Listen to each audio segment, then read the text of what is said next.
fall is just around the corner, and I am working on some layouts from 2 years ago, pumpkin patch, and I needed a couple pumpkins, and I didn't really want one with a smiley face, although I can take the smiley face off the Create a Critter ones.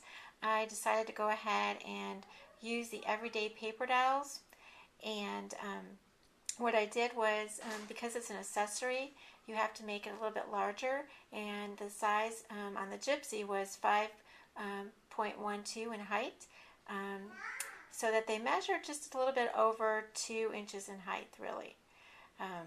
This one right here I cut out in green. I cut out the same image 3 times so that I could have layers. I cut the first one out in green. It's the exact same size, all 3 of them are.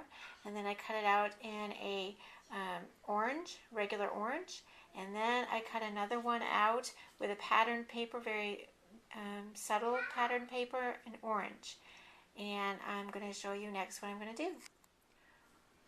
The next thing you need to do is cut the tops, the vine and the stem, off of your orange piece.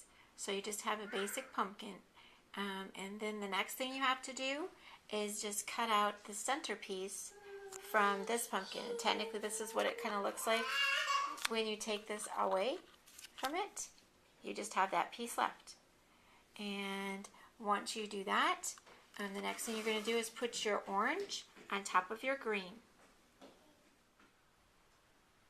The next thing you do is you add the center to the center of the pumpkin, and your layered pumpkin is finished. And what I'm doing is, so that it pops up just a little bit, is I'm adding 2 thicknesses of pop dots, so I'll have a little bit more dimension to it, and it's all ready for my pumpkin patch layout.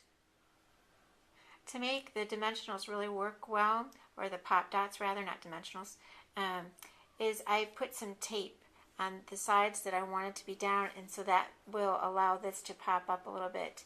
I want it just the center to be popped up, so the other 2 parts need to be taped down.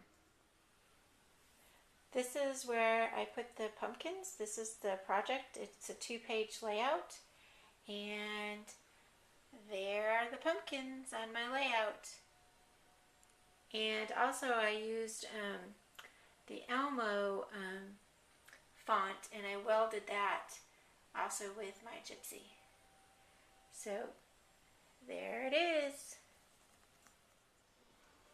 I'm going to be making the apple from Create a Critter, and I cut this critter out at 1 1/4 inches. And the first thing you see is the shadow, and I cut it out in a dark gray. The next is the brown main base part, and then the next image is layer 1, and I cut that out in red. The next image are the leaves, and that's layer 2. And the next layer are the cheeks, and I cut those out in pink. And what I'm going to be doing for this project is I'm going to be making an apple banner on my layout. So I've already cut out many apples, and I'm just going to be putting this one together for you. I just added the main base to the shadow. I just added layer 1 and layer 3, the cheeks. Okay, so I just added layer 2 to my apple, so leaves, and it is finished and ready for my project. Okay, so I finished my layout with my apples from Create a Critter, and I made them into an apple banner in the corner of my layout. And this is what the layout looks like with the critters.